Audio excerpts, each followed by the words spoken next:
ਅੱਜ ਸਾਡੇ ਸਰੀਰ ਦੇ ਜਿਹੜੇ ਮਸਲਸ ਨੇ ਉਹ ਪਹਿਲਾਂ ਵਾਂਗ ਐਕਟੀਵਿਟੀਜ਼ ਨਹੀਂ ਰਹੇ। ਜੋ ਵੀ ਅਸੀਂ ਖਾਂਦੇ ਹਾਂ ਪ੍ਰੋਟੀਨ ਦੇ ਰੂਪ ਦੇ ਵਿੱਚ, ਜੋ ਵੀ ਅਸੀਂ ਫੈਟ ਦੇ ਰੂਪ 'ਚ ਖਾਂਦੇ ਹਾਂ, ਉਹਨੂੰ ਡਾਈਜੈਸਟ ਕਰਨ ਲਈ ਸਾਡੇ ਕੋਲ ਕੋਈ ਸੋਰਸ ਨਹੀਂ ਹੈ। ਇਹ 21ਵੀਂ ਸਦੀ ਹੈ, ਇਹ ਗਿਆਨ ਅਤੇ ਵਿਗਿਆਨ ਦਾ ਯੁੱਗ ਹੈ। ਵਿਗਿਆਨ ਦੇ ਚੰਗੇ ਤੇ ਮਾੜੇ ਦੋਨੇ ਤਰ੍ਹਾਂ ਦੇ ਪ੍ਰਭਾਵ ਨੇ। ਵਿਗਿਆਨਿਕ ਯੁੱਗ ਦੇ ਵਿੱਚ ਤੰਦਰੁਸਤ ਰਹਿਣ ਲਈ ਅਸੀਂ ਆਪਣੇ ਗਿਆਨ ਨੂੰ ਵੀ ਨਾਲ ਵਧਾਈਏ। ਵੀ ਅਸੀਂ ਫਿਰ ਵੀ ਕਹਿ ਦਿੰਦੇ ਵੀ ਅੱਜ ਕੱਲ੍ਹ ਪਤਾ ਨਹੀਂ ਤੰਦਰੁਸਤੀ ਕਿਉਂ ਨਹੀਂ ਹੈ, ਕਿਉਂਕਿ ਅਸੀਂ ਤੰਦਰੁਸਤੀ ਇਸ ਕਰਕੇ ਨਹੀਂ ਕਿ ਅਸੀਂ ਤੰਦਰੁਸਤ ਰਹਿਣ ਲਈ ਕੋਈ ਐਕਟੀਵਿਟੀ ਕਰ ਨਹੀਂ ਰਹੇ। ਤੁਹਾਨੂੰ ਤੰਦਰੁਸਤ ਰਹਿਣ ਲਈ ਐਫਰਟਸ ਕਰਨੇ ਪੈਣੇ। ਐਫਰਟਲੈਸ ਹੋ ਕੇ ਤੁਸੀਂ ਕਦੀ ਵੀ ਤੰਦਰੁਸਤੀ ਵਾਲੇ ਦਰਵਾਜ਼ੇ ਤੇ ਪਹੁੰਚ ਨਹੀਂ ਕਰ ਪਾਓਗੇ। ਇਸ ਗੱਲ ਨੂੰ ਅੱਜ ਸਮਝ ਲਓ, ਇਸ ਗੱਲ ਨੂੰ 5 ਸਾਲ ਬਾਅਦ ਸਮਝ ਲਿਓ, ਇਸ ਸਾਨੂੰ ਅਸੀਂ ਆਪਣੀ ਪੀੜ੍ਹੀ ਗਵਾਉਣ ਤੋਂ ਬਾਅਦ ਸਮਝ ਲਈਏ। ਫਿਜ਼ੀਕਲੀ ਐਕਟੀਵਿਟੀ ਘਟਣ ਦੇ ਨਾਲ ਸਾਡੇ ਮਸਲ ਦੇ ਜਿਹੜੀ ਪੰਪਿੰਗ ਐਫੀਸ਼ੀਐਂਸੀ ਉਹ ਘਟ ਗਈ। ਜਦੋਂ ਸਾਡੇ ਮਸਲ ਪੰਪ ਨਹੀਂ ਕਰਨਗੇ ਤਾਂ ਬਲੱਡ ਸਰਕੂਲੇਟ ਪ੍ਰੋਪਰ ਨਹੀਂ ਰਿਹਾ ਹੋਏਗਾ। ਜਦੋਂ ਬਲੱਡ ਸਰਕੂਲੇਟ ਪ੍ਰੋਪਰ ਨਹੀਂ ਹੋਏਗਾ ਤਾਂ ਸਾਡੇ ਅੰਦਰ ਹੀਟ ਪ੍ਰੋਡਿਊਸ ਨਹੀਂ ਹੋਏਗੀ।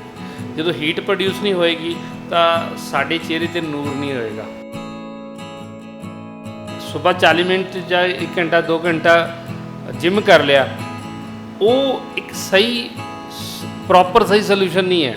ਇੱਕ ਅੱਛੀ ਬਿਲਡਿੰਗ ਦੇ ਵਿੱਚ ਜਿਹਦੇ ਵਿੱਚ ਕਾਫੀ ਫਲੋਰਸ ਹੁੰਦੇ ਨੇ ਤਾਂ ਉਹਦੇ ਵਿੱਚ ਉੱਥੇ ਵੀ ਅਗਰ ਅਸੀਂ ਗਏ ਵਾਇਆ ਲਿਫਟਾਂ ਤੇ ਕੋਸ਼ਿਸ਼ ਕਰੀਏ ਕਿ ਵਾਪਸੀ ਵਾਇਆ ਸਟੇਅਰ ਆ ਜਾਈਏ। ਠੀਕ ਹੈ, ਅਸੀਂ ਜਿੰਨਾ ਇਹਨੂੰ ਸੋਲ ਕਰੀ ਜਾਵਾਂਗੇ ਬਾਡੀ ਨੂੰ, ਜਿੰਨਾ ਅਸੀਂ ਇਹਨੂੰ ਸੁਸਤ ਕਰੀ ਜਾਵਾਂਗੇ, ਤੰਦਰੁਸਤੀ ਵੱਲ ਜਾਣਾ ਤਾਂ ਬਹੁਤ ਦੂਰ ਦੀ ਗੱਲ ਹੈਗੀ ਹੈ। ਅਸੀਂ ਜਿੰਨੀ ਕੁ ਉਮਰ ਲਈ ਐਗਜ਼ਿਸਟ ਕਰਦੀ ਹੈ ਬਾਡੀ, ਮਤਲਬ ਜਿੰਨੀ ਕੁ ਉਮਰ ਲਈ ਇਹ ਲਾਇਕ ਹੁੰਦੀ ਹੈ, ਉਹਨਾਂ ਵੀ ਪ੍ਰੋਪਰ ਨਹੀਂ ਭੋਗ ਪਾਵਾਂਗੇ।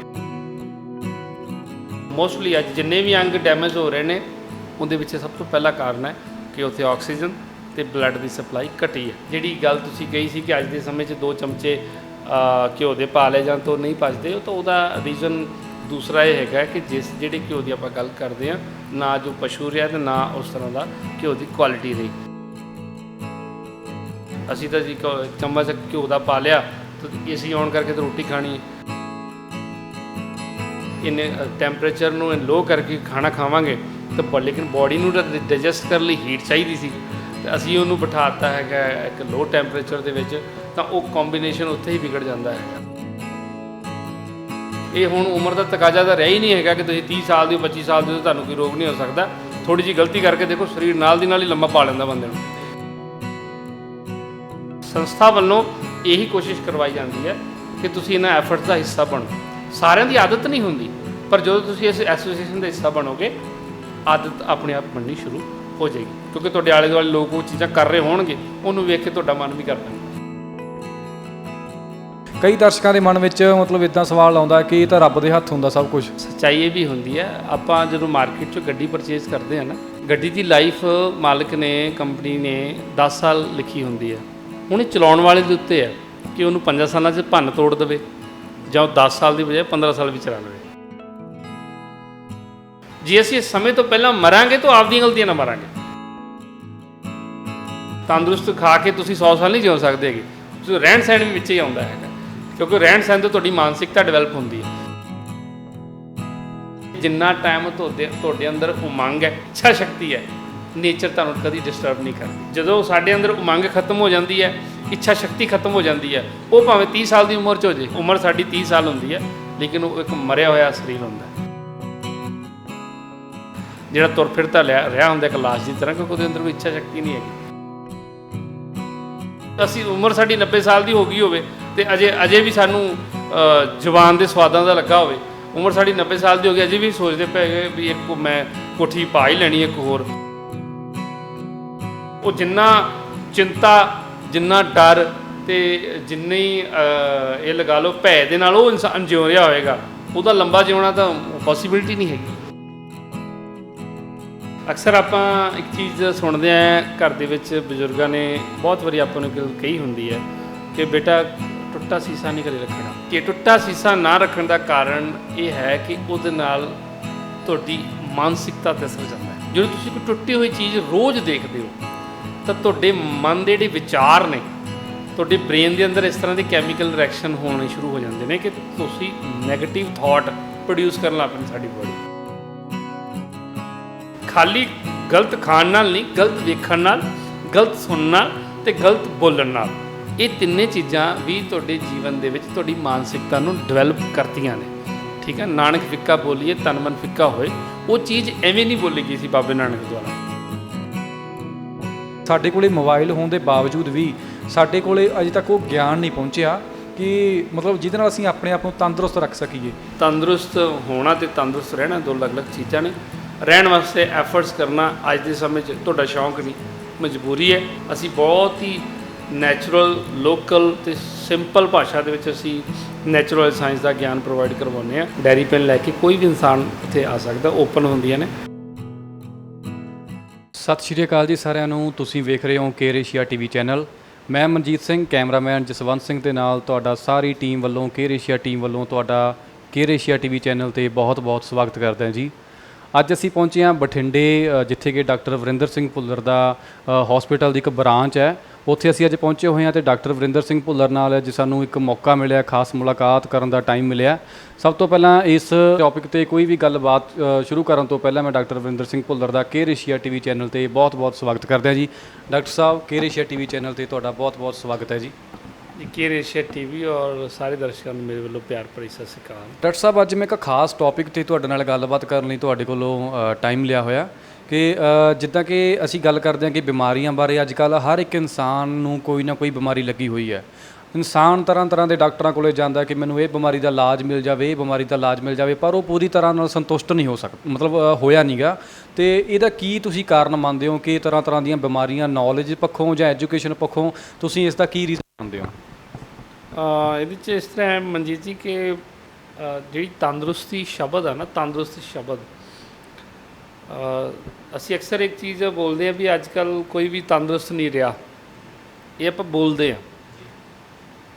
ਬਟ ਇਹਨੂੰ ਜੋ ਅਸੀਂ ਐਨਾਲਾਈਜ਼ ਕੀਤਾ ਔਰ ਓਬਜ਼ਰਵ ਕੀਤਾ ਔਰ ਜੋ ਅਸੀਂ ਆਪਣੇ ਨੈਚੁਰਲ ਸਾਇੰਸ ਦੀਆਂ ਕਲਾਸਿਸ 'ਚ ਪੜ੍ਹਾਉਂਦੇ ਵੀ ਔਰ ਸਮਝਾਉਂਦੇ ਵੀ ਹਾਂ, ਉਹ ਕਲਾਸਿਸ ਇਹਨਾਂ ਚੀਜ਼ਾਂ ਉੱਤੇ ਹੀ ਧੁਰੇ ਦੇ ਦੁਆਲੇ ਘੁੰਮ ਰਹੀ ਹੁੰਦੀ ਹੈ।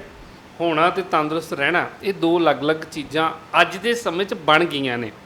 ਪਹਿਲਾਂ ਅੱਜ ਤੋਂ ਤਕਰੀਬਨ ਕੁਝ 50-60 ਸਾਲ ਪਿੱਛੇ ਜੇ ਆਪਾਂ ਧਿਆਨ ਮਾਰਦੇ ਹਾਂ ਤਾਂ ਉਦੋਂ ਸਰੀਰ ਨੂੰ ਤੰਦਰੁਸਤ ਰੱਖਣਾ ਔਰ ਸਰੀਰ ਨੂੰ ਲੰਬੀ ਉਮਰ ਲਈ ਤਿਆਰ ਕਰਨਾ, ਇਹਨੂੰ ਲੈ ਕੇ ਬਹੁਤੇ ਉਪਰਾਲੇ ਲੋਕ ਕਰਦੇ ਨਹੀਂ ਸੀ। ਉਹ ਇਸ ਕਰਕੇ ਨਹੀਂ ਕਰਦੇ ਨਹੀਂ ਸੀ ਕਿ ਉਹਨਾਂ ਦਾ ਲਾਈਫ ਸਟਾਈਲ ਹੀ ਇਸ ਤਰ੍ਹਾਂ ਦਾ ਸੀ ਕਿ ਉਹ ਲਾਈਫ, ਉਹਨਾਂ ਦਾ ਜਿਹੜਾ ਰਹਿਣ ਸਹਿਣ ਹੀ ਇਸ ਤਰ੍ਹਾਂ ਦਾ ਸੀ, ਜੀਵਨ ਸ਼ੈਲੀ ਇਸ ਤਰ੍ਹਾਂ ਦੀ ਸੀ ਕਿ ਉਹਨਾਂ ਨੂੰ ਵੈਸੇ ਹੀ ਉਹ ਇੱਕ ਅੱਛੀ ਉਮਰ ਤੱਕ ਲੈ ਜਾਂਦੀ ਸੀ।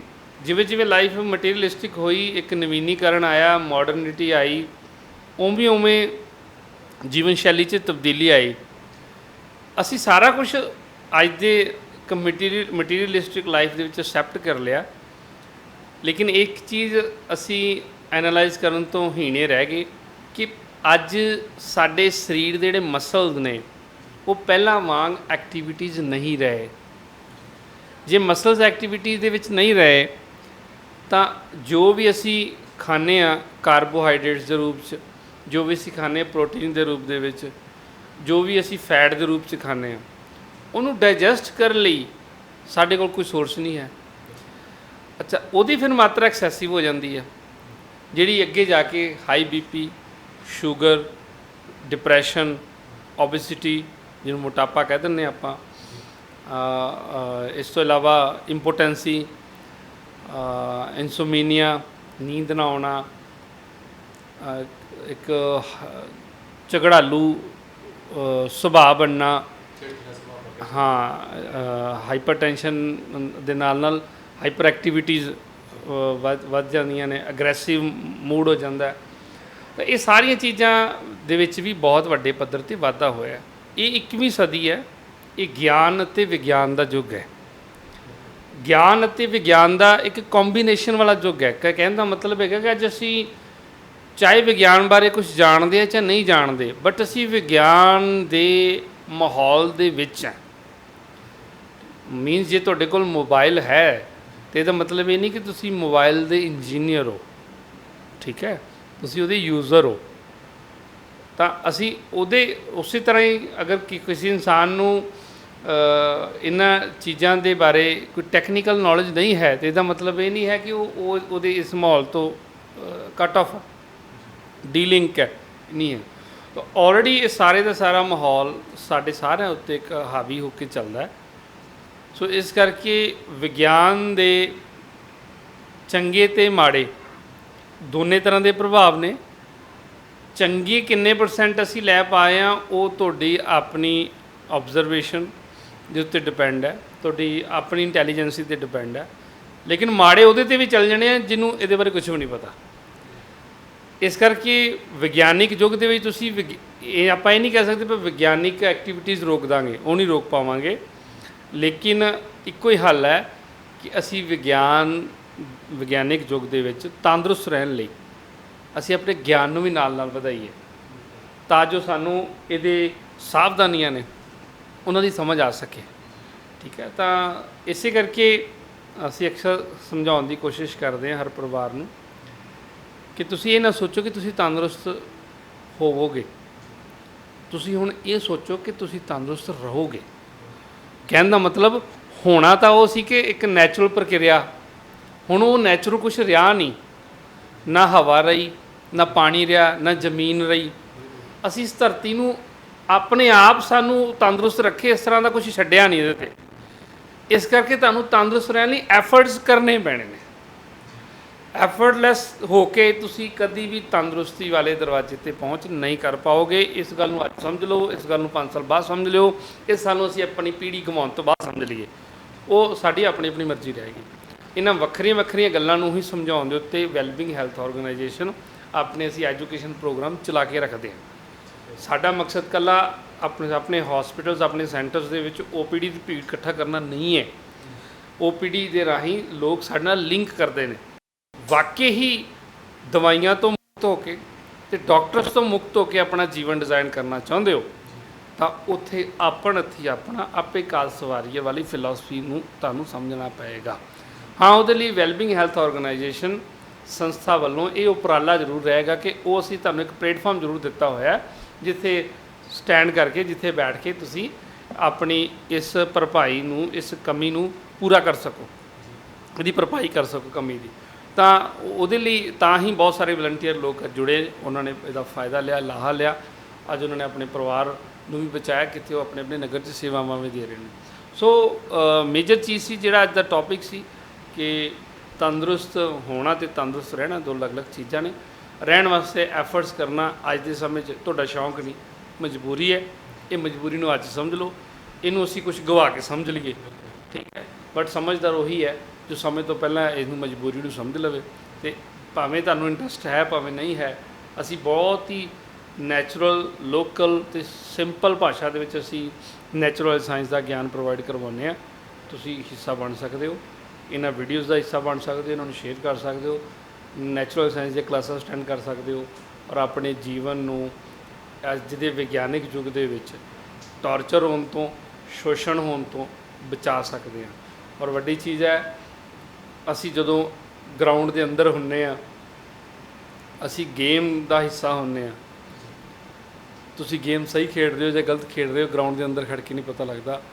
ਇਹ ਜਿਹੜੇ ਬਾਹਰ ਖੜ੍ਹੇ ਹੁੰਦੇ ਨੇ ਐਜ਼ ਏ ਕੋਚ, ਉਹੀ ਦੱਸਦੇ ਨੇ ਕਿ ਤੁਸੀਂ ਸਹੀ ਪਲੇ ਕੀਤਾ ਜਾਂ ਗਲਤ ਪਲੇ ਕੀਤਾ।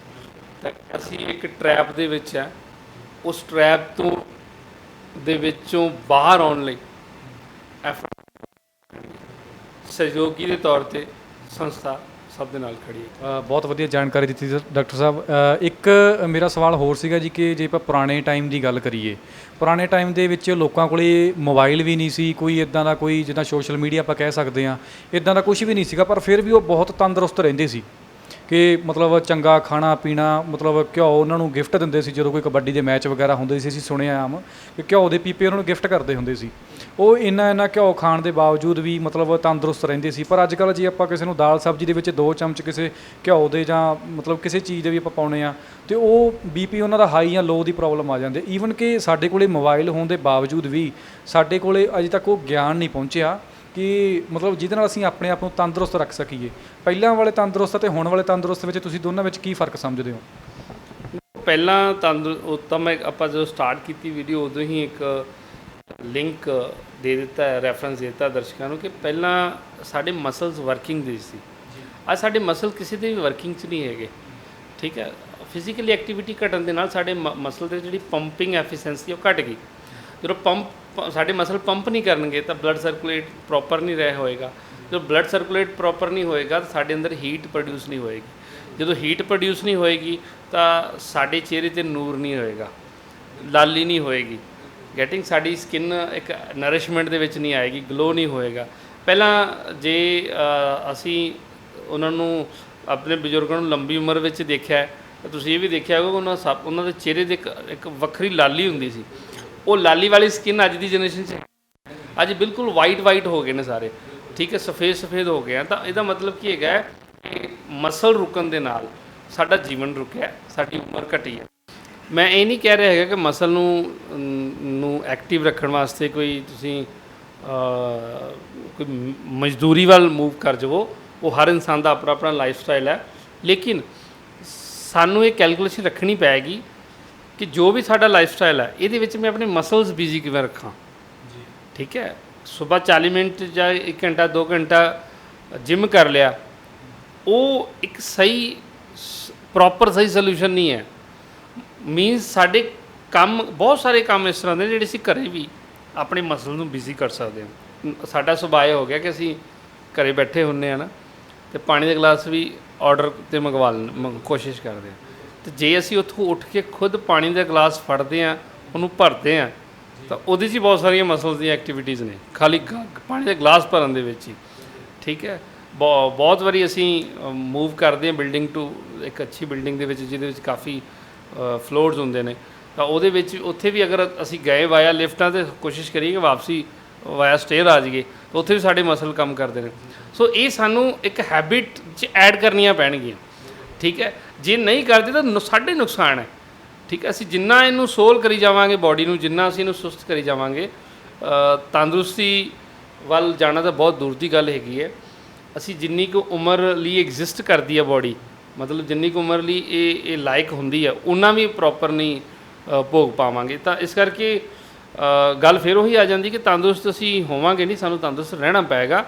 ਐਫਰਟ ਸਾਨੂੰ ਖੁਦ ਉਹ ਜਿਹੜੇ ਕਮੀਆਂ ਨੇ ਜਿਹੜੀਆਂ ਅਸੀਂ ਮਹਿਸੂਸ ਕਰ ਰਹੇ ਹਾਂ, ਜਿਹਦੇ ਕਰਕੇ ਅੱਜ ਸਰੀਰ ਨੂੰ ਬਹੁਤ ਸਾਰੇ ਰੋਗਾਂ ਦੇ ਵਿੱਚੋਂ ਦੀ ਗੁਜ਼ਰਨਾ ਪੈ ਰਿਹਾ ਹੈਗਾ, ਉਹਨਾਂ ਨੂੰ ਸਮਝਦੇ ਹੋਏ ਇਹ ਚੀਜ਼ਾਂ ਸਾਨੂੰ ਖੁਦ ਐਡ ਆਨ ਕਰਨੀਆਂ ਪੈਣਗੀਆਂ ਕਿ ਮੈਂ ਕਿਹੜੇ ਆਪਣੇ ਘਰ ਦੇ ਜਾਂ ਆਫਿਸ ਦੇ ਵਿੱਚ ਕਿਹੜੇ ਕੰਮ ਨੇ ਜਿਨ੍ਹਾਂ ਦੇ ਵਿੱਚ ਮੈਂ ਮਸਲ ਇਨਵੋਲਵ ਕਰਾਂ।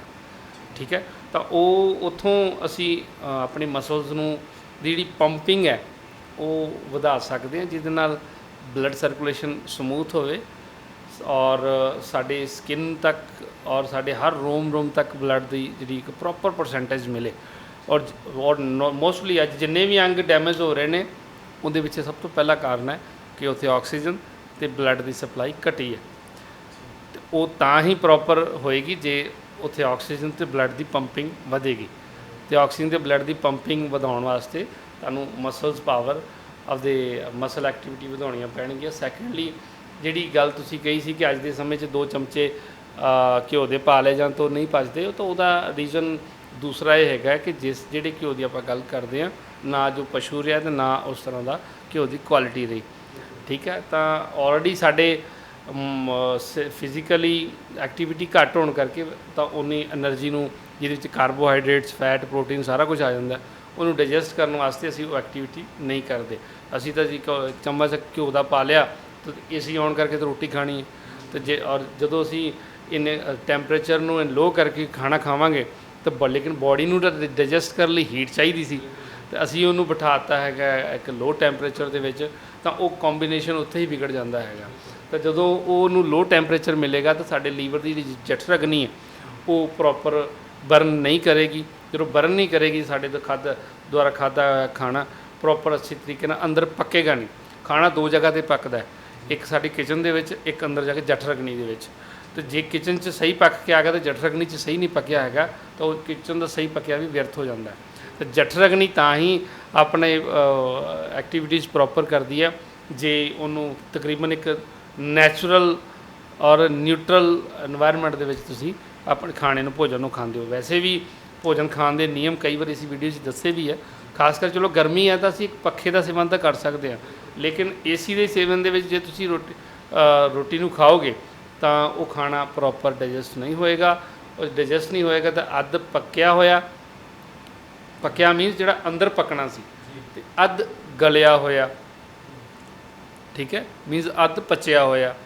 ਇਹ ਅਧੂਰਾ ਖਾਣਾ ਅੰਦਰ ਜਾ ਕੇ ਫਿਰ ਪੋਇਜ਼ਨ 'ਚ ਕਨਵਰਟ ਹੋਏਗਾ, ਜਿਹੜੀਆਂ 103 ਗੈਂਸਾਂ ਬਣਾਏਗਾ, ਔਰ 103 ਗੈਂਸਾਂ ਬਾਅਦ ਦੇ ਵਿੱਚ ਬਹੁਤ ਸਾਰੇ ਰੋਗਾਂ ਦੇ ਰੂਪ 'ਚ ਸਾਡੇ ਬਲੱਡ 'ਚ ਮਿਕਸ ਹੋਣਗੀਆਂ, ਔਰ ਬਲੱਡ 'ਚ ਮਿਕਸ ਹੋ ਕੇ ਸਾਡੀਆਂ ਰਿਪੋਰਟਾਂ ਜਾਣਗੀਆਂ, ਰਿਪੋਰਟਸ ਆਉਣ ਤੋਂ ਬਾਅਦ ਸਾਨੂੰ ਉਹ ਡਾਕਟਰ ਦੇ ਕੈਬਨ ਤੱਕ ਲੈ ਕੇ ਜਾਣਗੀਆਂ।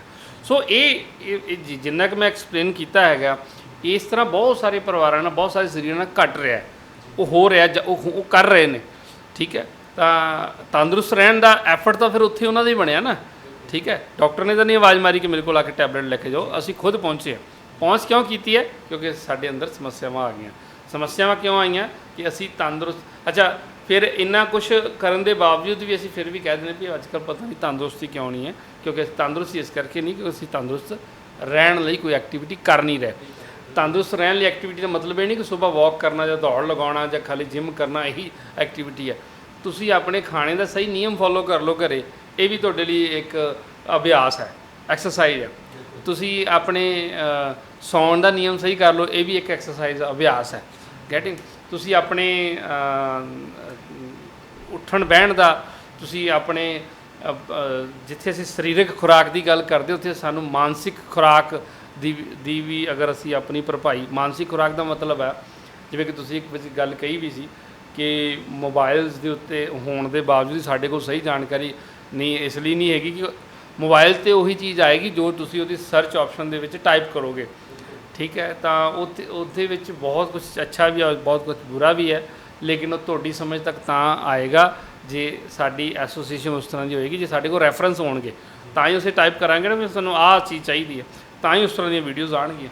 ਹੈਡਿੰਗ ਹੁਣ ਜਿੰਨੇ ਕਿਸੇ ਨੇ ਇਹ ਟਾਈਪ ਹੀ ਨਹੀਂ ਕਰਨਾ ਕਿ ਖਾਣਾ ਖਾਣ ਦੇ ਨਿਯਮ ਕੀ ਹੈ, ਉਹ ਤਾਂ ਨਹੀਂ ਫਿਰ ਮੋਬਾਈਲ 'ਚੋਂ ਪੜ੍ਹ ਸਕਦਾ ਖਾਣਾ ਖਾਣ ਦੇ ਨਿਯਮ ਕੀ ਹੈ। ਤਾਂ ਇਹ ਚੀਜ਼ਾਂ ਇਸ ਤੁਹਾਡੇ ਰੈਫਰੈਂਸ 'ਤੇ ਖੜੀਆਂ ਨੇ, ਅਤੇ ਰੈਫਰੈਂਸ ਤਾਂ ਹੀ ਆਏਗਾ ਜੇ ਸਾਡਾ ਇਸ ਚੀਜ਼ ਨਾਲ ਇੰਟਰਸਟ ਜੁੜਿਆ ਹੋਏਗਾ, ਠੀਕ ਹੈ। ਸਾਨੂੰ ਲੱਗਦਾ ਹੈ ਕਿ ਜਦ ਤੱਕ ਅਸੀਂ ਜਵਾਨੀ 'ਚ ਹਾਂ ਤਾਂ ਕੋਈ ਚੱਕਰ ਹੀ ਨਹੀਂ ਹੈਗਾ, ਬਟ ਉਵੇਂ ਦਾ ਹੁਣ ਸਮਾਂ ਨਹੀਂ ਰਿਹਾ ਹੈਗਾ। ਇਹ ਅਸੀਂ ਗਲਤ ਫਹਿਮੀ ਪਾਲ ਰਹੇ ਹਾਂ ਜਿਹਦਾ ਹਰਜਾਨਾ ਬੜੀ ਛੇਤੀ ਸਰੀਰ ਦੇ ਦਿੰਦਾ ਹੈਗਾ। ਹੁਣ ਬਹੁਤਾ ਟਾਈਮ ਨਹੀਂ ਲੈਂਦਾ ਬਾਡੀ, ਕਿਉਂਕਿ ਬਾਡੀ ਦੀ ਵੈਸੇ ਐਫੀਸ਼ੀਐਂਸੀ ਘੱਟ ਹੈ, ਇਮਿਊਨਿਟੀ ਘੱਟ ਹੈ, ਰੋਗਾਂ ਲੜਨ ਦੀ ਤਾਕਤ ਪਹਿਲਾਂ ਹੀ ਘੱਟ ਹੈਗੀ ਆ। ਇਹ ਹੁਣ ਉਮਰ ਦਾ ਤਕਾਜ਼ਾ ਤਾਂ ਰਿਹਾ ਹੀ ਨਹੀਂ ਹੈਗਾ ਕਿ ਤੁਸੀਂ 30 ਸਾਲ ਦੀ 25 ਸਾਲ ਦੀ ਤੁਹਾਨੂੰ ਕੋਈ ਰੋਗ ਨਹੀਂ ਹੋ ਸਕਦਾ।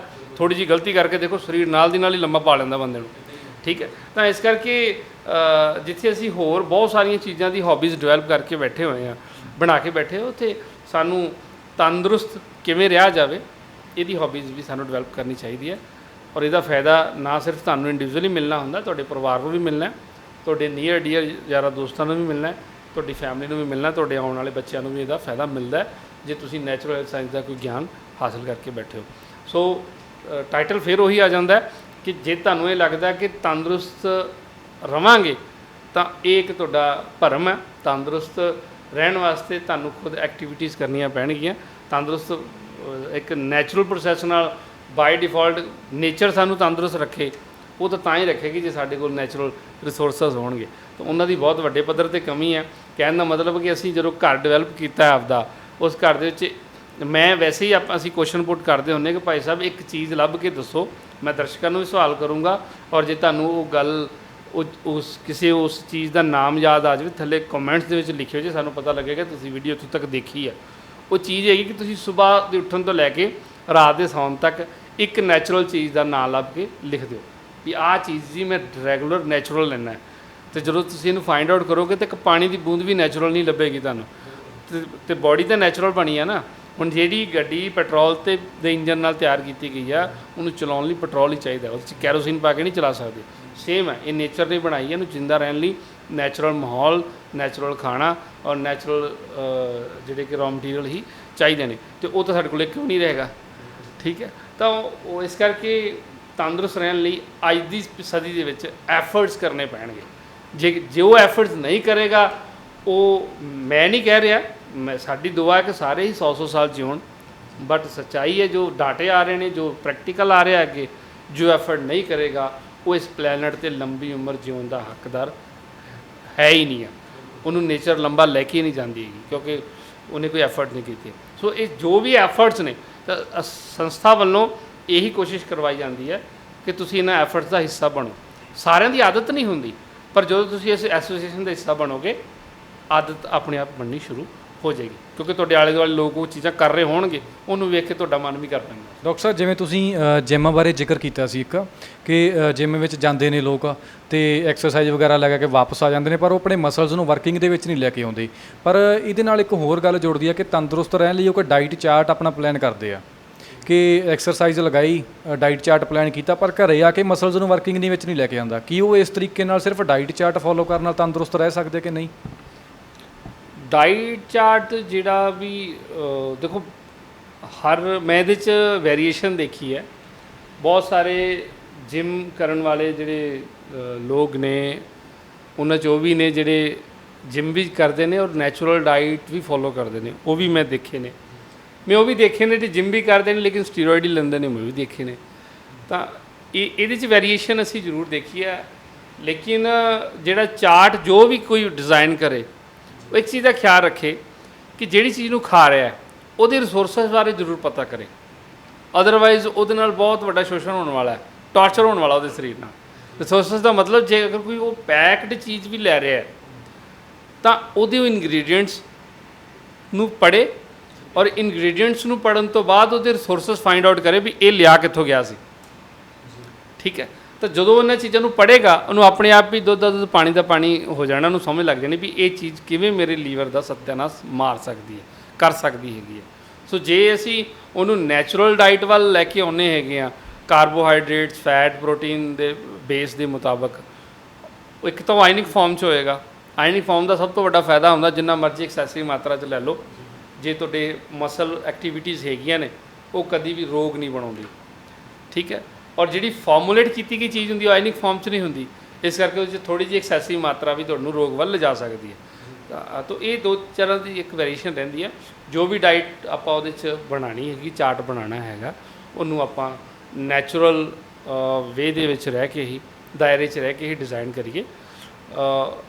ਇਹਦੇ ਬਹੁਤ ਤਰ੍ਹਾਂ ਦੇ ਜਿਹੜੇ ਕਿ ਆਪਾਂ ਡਾਈਟ ਚਾਰਟ ਬਣਾ ਸਕਦੇ ਹਾਂ। ਠੀਕ ਹੈ ਡਾਕਟਰ ਸਾਹਿਬ, ਇੱਕ ਤੁਸੀਂ ਗੱਲ ਕੀਤੀ ਸੀ ਕਿ ਲੰਬੀ ਉਮਰ ਵਾਲੇ, ਕਿ ਅਸੀਂ ਖੁਦ ਆਪਣੀ ਲੰਬੀ ਉਮਰ ਮਤਲਬ ਕਰ ਸਕਦੇ ਹਾਂ, ਆਪਣੇ ਆਪ ਨੂੰ ਲੰਬੀ ਉਮਰ ਵੱਲ ਲੈ ਕੇ ਜਾ ਸਕਦੇ ਹਾਂ। ਕਈ ਦਰਸ਼ਕਾਂ ਦੇ ਮਨ ਵਿੱਚ ਮਤਲਬ ਇੱਦਾਂ ਸਵਾਲ ਆਉਂਦਾ ਕਿ ਇਹ ਤਾਂ ਰੱਬ ਦੇ ਹੱਥ ਹੁੰਦਾ ਸਭ ਕੁਝ, ਕਿ ਕਈ ਵਾਰ ਕੀ ਹੁੰਦਾ ਕਿ ਐਕਸੀਡੈਂਟ ਹੋਣ ਤੋਂ ਬਾਅਦ ਵੀ ਬੰਦਾ ਟਰੱਕ ਥੱਲੇ ਆ ਕੇ ਵੀ ਬਚ ਜਾਂਦਾ। ਕਈ ਹੁੰਦਾ ਕਿ ਘਰੇ ਆਉਂਦਾ, ਰੋਟੀ ਮੰਗਾਉਂਦਾ, ਪਰ ਜਦੋਂ ਘਰ ਦੇ ਰੋਟੀ ਲੈ ਕੇ ਵਾਪਸ ਆਉਂਦੇ ਆ ਤਾਂ ਉਹਦੀ ਡੈਥ ਹੋਈ ਹੁੰਦੀ ਆ। ਵੀ ਇਹ ਜਿਹੜੀ ਉਮਰ ਦਾ ਹਿਸਾਬ ਆ, ਇਹ ਸਭ ਰੱਬ ਦੇ ਹੱਥ ਵਿੱਚ ਹੁੰਦਾ, ਵੀ ਇਹ ਕਿਸੇ ਬੰਦੇ ਦੇ ਜਾਂ ਖੁਦ ਆਪਣੇ ਕੋਈ ਹੱਥ ਦੇ ਵਿੱਚ ਨਹੀਂਗਾ। ਇਹਦੇ ਵਿੱਚ ਤੁਸੀਂ ਜੇ ਦਰਸ਼ਕਾਂ ਨੂੰ ਦੱਸਣਾ ਚਾਹੋ ਤਾਂ ਆਪਣੇ ਸ਼ਬਦਾਂ ਦੇ ਵਿੱਚ ਤੁਸੀਂ ਕਿਵੇਂ ਐਕਸਪਲੇਨ ਕਰੋਗੇ? ਦੇਖੋ, ਇਹ ਤਾਂ ਸੱਚਾਈ ਹੈ ਕਿ ਨੇਚਰ ਦਾ ਬਣਾਇਆ ਹੋਇਆ ਪੁਤਲਾ ਹੈ ਔਰ ਨੇਚਰ ਚਾਹੇ ਇਹਨੂੰ ਪਲਾਂ 'ਚ ਖਤਮ ਕਰ ਸਕਦਾ। ਲੇਕਿਨ ਦੂਸਰੇ ਪਾਸੇ ਇੱਕ ਸੱਚਾਈ ਇਹ ਵੀ ਹੁੰਦੀ ਹੈ, ਆਪਾਂ ਜਦੋਂ ਮਾਰਕੀਟ 'ਚੋਂ ਗੱਡੀ ਪਰਚੇਜ਼ ਕਰਦੇ ਹਾਂ ਨਾ, ਗੱਡੀ ਦੀ ਲਾਈਫ ਮਾਲਕ ਨੇ, ਕੰਪਨੀ ਨੇ 10 ਸਾਲ ਲਿਖੀ ਹੁੰਦੀ ਹੈ। ਹੁਣ ਇਹ ਚਲਾਉਣ ਵਾਲੇ ਦੇ ਉੱਤੇ ਹੈ ਕਿ ਉਹਨੂੰ 5 ਸਾਲਾਂ 'ਚ ਭੰਨ ਤੋੜ ਦੇਵੇ ਜਾਂ ਉਹ 10 ਸਾਲ ਦੀ ਬਜਾਏ 15 ਸਾਲ ਵੀ ਚਲਾ ਲਵੇ। ਠੀਕ ਹੈ, ਤਾਂ ਇਹਦਾ ਮਤਲਬ ਇਹ ਹੋਇਆ ਕਿ ਕੁਝ ਇਸ ਤਰ੍ਹਾਂ ਦਾ ਹਾਦਸਾ ਵਾਪਰ ਜਾਵੇ ਤੁਹਾਡੇ ਜੀਵਨ 'ਚ, ਤਾਂ ਉਹ ਇੱਕ ਅਲੱਗ ਚੀਜ਼ ਹੈ।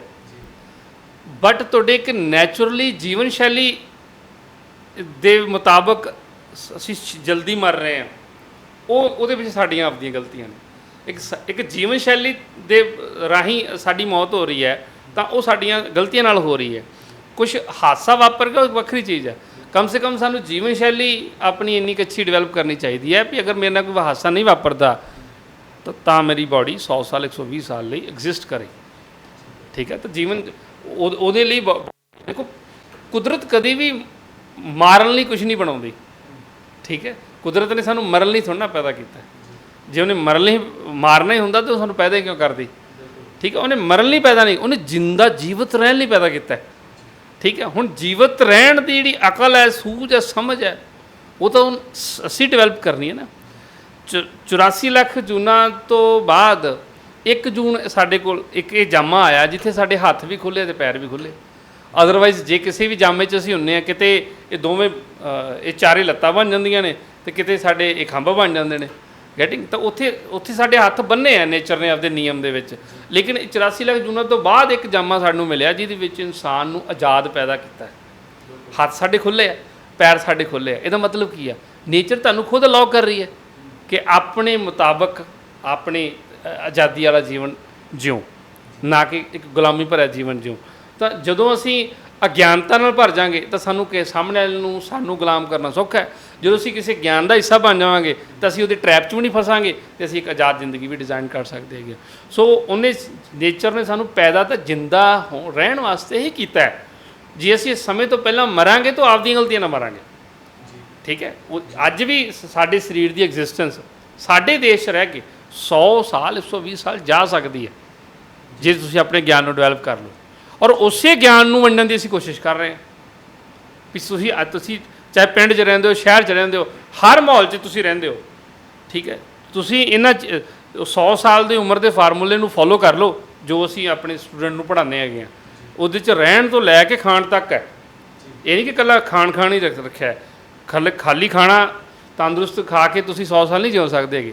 ਤੁਸੀਂ ਰਹਿਣ ਸਹਿਣ ਵੀ ਵਿੱਚ ਹੀ ਆਉਂਦਾ ਹੈਗਾ, ਕਿਉਂਕਿ ਰਹਿਣ ਸਹਿਣ ਤੋਂ ਤੁਹਾਡੀ ਮਾਨਸਿਕਤਾ ਡਿਵੈਲਪ ਹੁੰਦੀ ਹੈ।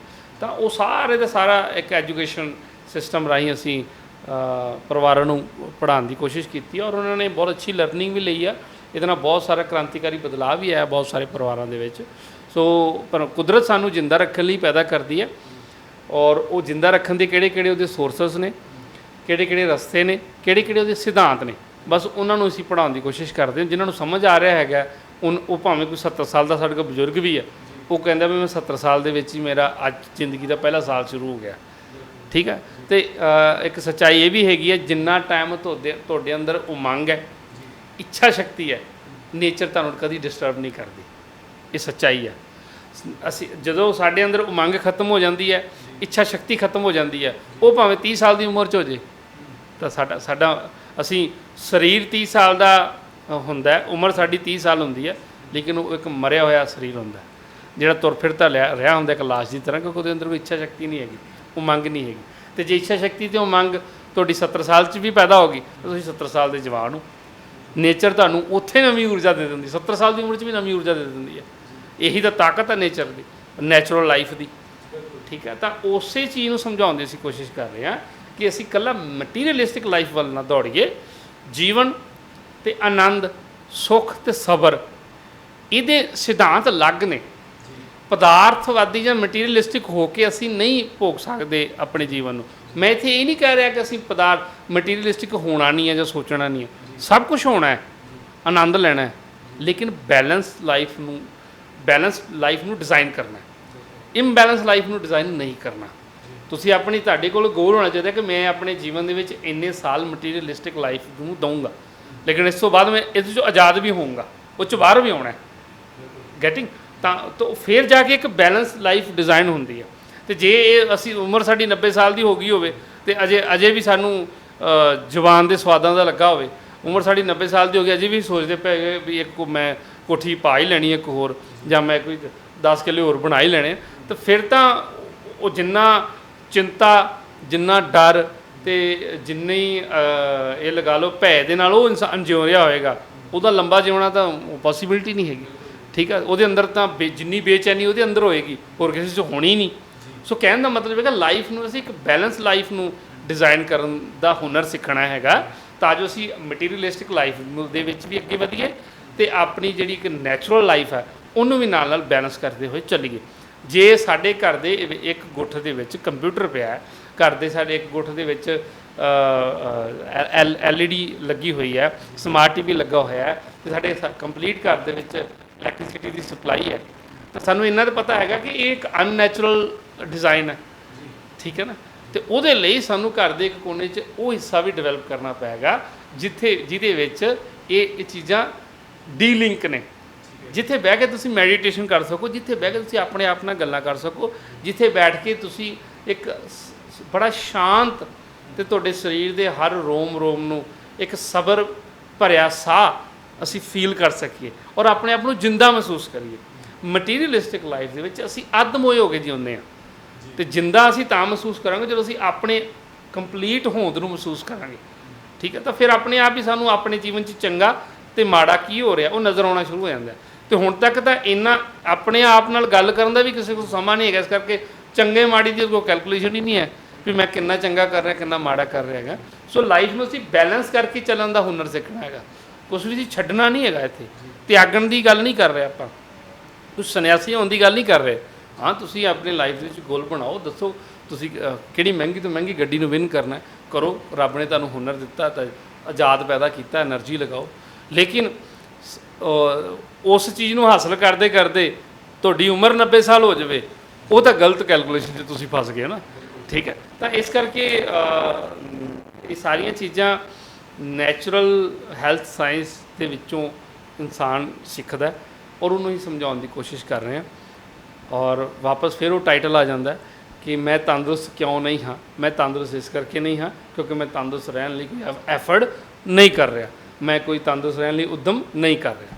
ਉਹ ਉੱਦਮ ਕਿਹੜੇ ਨੇ, ਉਹਨਾਂ ਨੂੰ ਆਦਤਾਂ 'ਚ ਕਿਵੇਂ ਸ਼ਾਮਿਲ ਕਰਨਾ, ਇਹਦੇ ਲਈ ਅਸੀਂ ਨੈਚੁਰਲ ਸਾਇੰਸ ਦੇ ਗਿਆਨ ਦਾ ਹਿੱਸਾ ਬਣ ਸਕਦੇ ਹਾਂ। ਮਤਲਬ ਨਾਰਮਲ ਜੀ ਆਪਾਂ ਸਪਸ਼ਟ ਸ਼ਬਦਾਂ ਵਿੱਚ ਠੇਠ ਪੰਜਾਬੀ ਵਿੱਚ ਕਹੀਏ ਕਿ ਜੇ ਅਸੀਂ ਆਪਣੇ ਜਨਮ ਤੋਂ ਲੈ ਕੇ ਜ਼ਿੰਦਗੀ ਨੂੰ ਰਹਿਣਾ ਕਿਵੇਂ ਆ, ਬੈਠਣਾ ਕਿਵੇਂ ਆ ਜਾਂ ਖਾਣਾ ਪੀਣਾ ਕਿਵੇਂ, ਜੇ ਇਹ ਚੀਜ਼ ਸਿੱਖ ਲਈਏ, ਕਹਿਣ ਦਾ ਮਤਲਬ ਆਪਣੀਆਂ ਗਲਤੀਆਂ ਨੂੰ ਸੁਧਾਰ ਕੇ ਇੱਕ ਚੰਗਾ ਜੀਵਨ ਜਿਉਣਾ ਸਿੱਖ ਲਈਏ, ਤਾਂ ਅਸੀਂ ਆਪਣੀ ਉਮਰ ਨੂੰ 100 ਸਾਲ ਤੋਂ ਉੱਪਰ ਲੈ ਕੇ ਜਾ ਸਕਦੇ ਹਾਂ।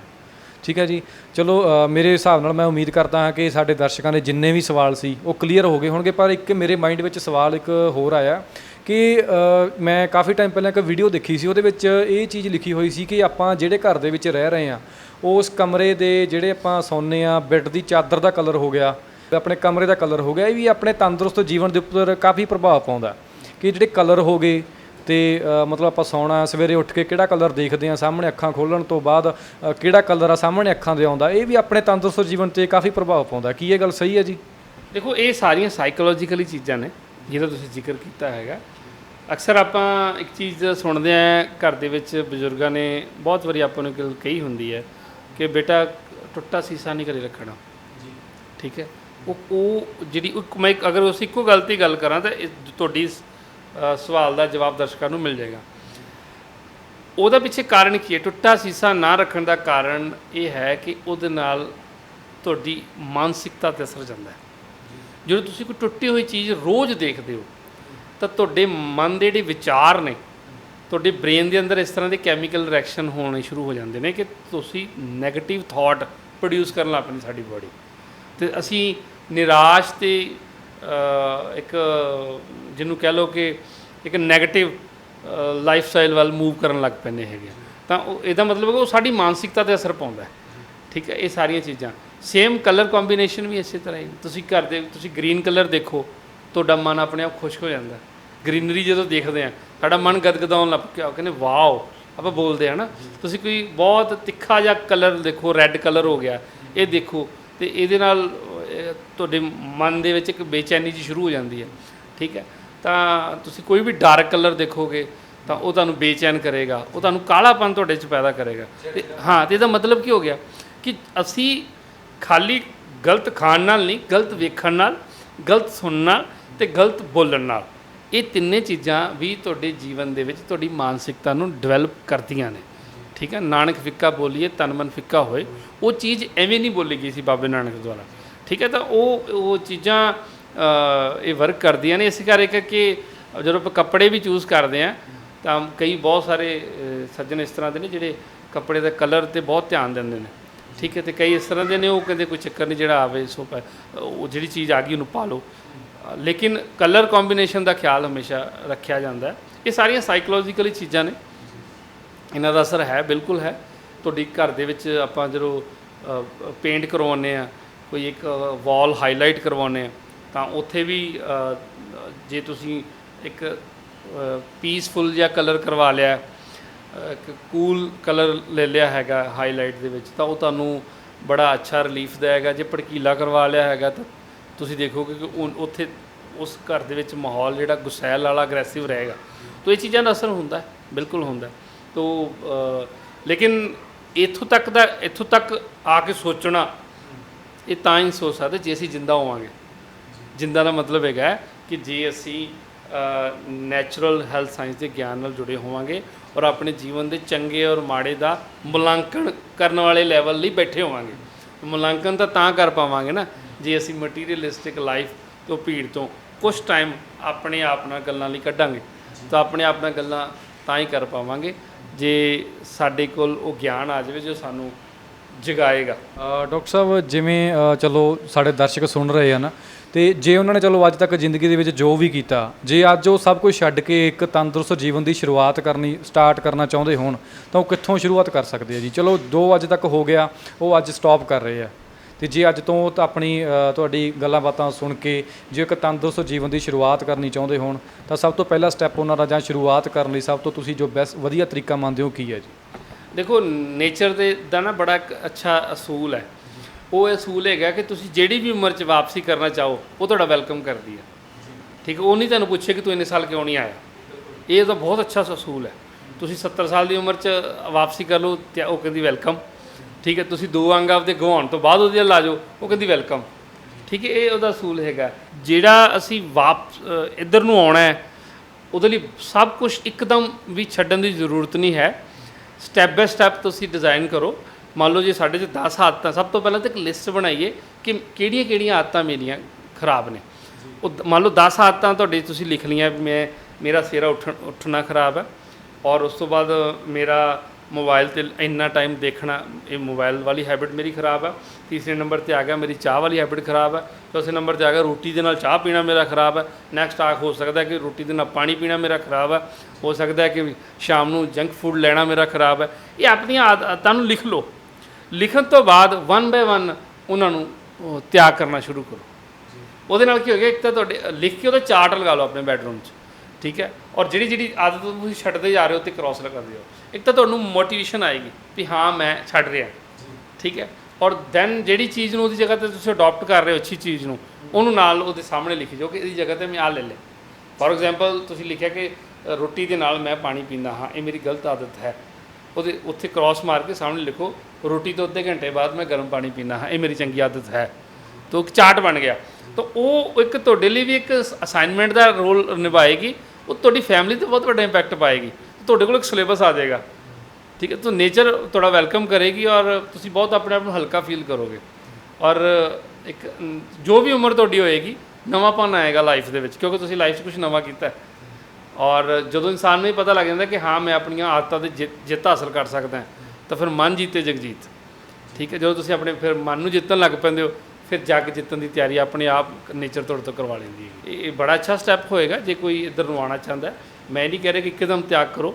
ਲਿਸਟ ਬਣਾਓ, ਲਿਸਟ ਨੂੰ ਆਪਣੇ ਬੈਡਰੂਮ 'ਤੇ ਲਗਾਓ, ਦੈਨ ਉਹਦੇ ਅਗੇਂਸਟ ਜੋ ਤੁਸੀਂ ਨਵਾਂ ਅਡੋਪਟ ਕਰ ਰਹੇ ਹੋ ਉਹਨੂੰ ਨਾਲ ਲਿਖੋ ਔਰ ਬਹੁਤ ਅੱਛਾ ਫੀਲ ਕਰੋਗੇ। ਔਰ ਬੜਾ ਇੱਕ ਕ੍ਰਾਂਤੀਕਾਰੀ ਬਦਲਾਅ ਵਾਲਾ ਸਟੈਪ ਹੋਏਗਾ। ਔਰ ਜਿਹੜਾ ਵੀ ਕਰੇਗਾ ਉਹਨੂੰ ਮੇਰੇ ਵੱਲੋਂ ਪਹਿਲਾਂ ਹੀ ਬਹੁਤ ਬਹੁਤ ਵਧਾਈਆਂ ਕਿ ਜੇ ਕੋਈ ਇਸ ਸਟੈਪ ਨੂੰ ਲੈਂਦਾ ਹੈਗਾ। ਉਹਦੇ ਪਰਿਵਾਰ ਨੂੰ ਵੀ ਵਧਾਈਆਂ, ਉਹਦੇ ਆਪਣੇ ਆਪ ਨੂੰ ਵੀ ਵਧਾਈਆਂ, ਔਰ ਉਹਦੇ ਸੱਜਣਾ ਮਿੱਤਰਾਂ ਨੂੰ ਵੀ ਵਧਾਈਆਂ ਕਿ ਉਹਨਾਂ ਨੇ ਕੋਲ ਇੱਕ ਇਸ ਤਰ੍ਹਾਂ ਦਾ ਅੱਛਾ ਹੀਰਾ ਹੈ ਜਿਹਨੇ ਆਪਣੇ ਜੀਵਨ ਦਾ ਮੁਲਾਂਕਣ ਕਰਨ ਦੀ ਹਿੰਮਤ ਕੀਤੀ ਔਰ ਮੁਲਾਂਕਣ ਕਰਕੇ ਆਪਣੇ ਆਪ ਦੇ ਅੰਦਰ ਬਦਲਾਵ ਲਿਆਉਣ ਦਾ ਇੱਕ ਉਦਮ ਕੀਤਾ। ਇੱਕ ਤੁਸੀਂ ਕਲਾਸ ਦਾ ਜ਼ਿਕਰ ਕੀਤਾ ਸੀ ਕਿ ਕਲਾਸ ਲਗਾਈ ਜਾਂਦੀ ਹੈ ਹਰ ਮੰਥ।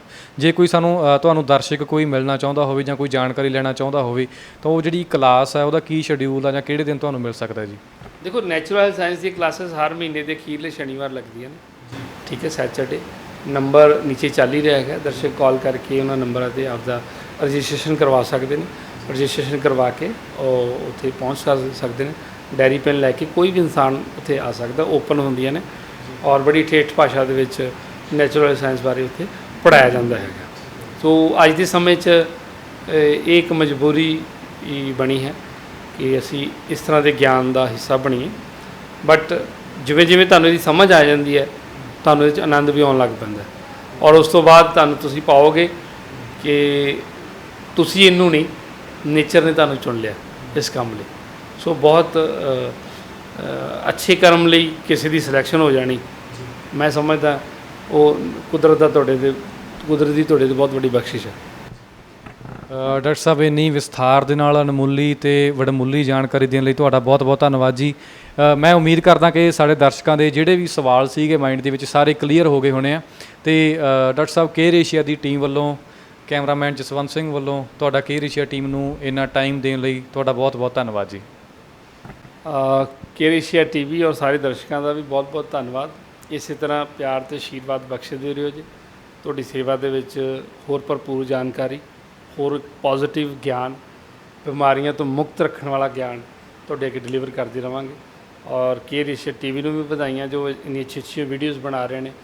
ਮੈਂ ਵੀ ਕਾਫੀ ਲਾਸਟ ਕੁਝ ਵੀਕ ਤੋਂ ਇਹਨਾਂ ਦੀਆਂ ਵੀਡੀਓਜ਼ ਨੂੰ ਫੋਲੋ ਕੀਤਾ, ਦੇਖਿਆ, ਸੁਣਿਆ। ਬੜੇ ਅੱਛੇ ਸਰੋਤਿਆਂ ਨੂੰ ਇਹਨਾਂ ਨੇ ਇੰਟਰੋਡਿਊਸ ਕਰਵਾਇਆ ਦਰਸ਼ਕਾਂ ਦੇ ਰੂਬਰੂ, ਜਿਨ੍ਹਾਂ ਤੋਂ ਕਾਫੀ ਤਰ੍ਹਾਂ ਦਾ ਨਵਾਂ ਗਿਆਨ ਸੇਧ ਮਿਲ ਰਹੀ ਹੈਗੀ ਆ।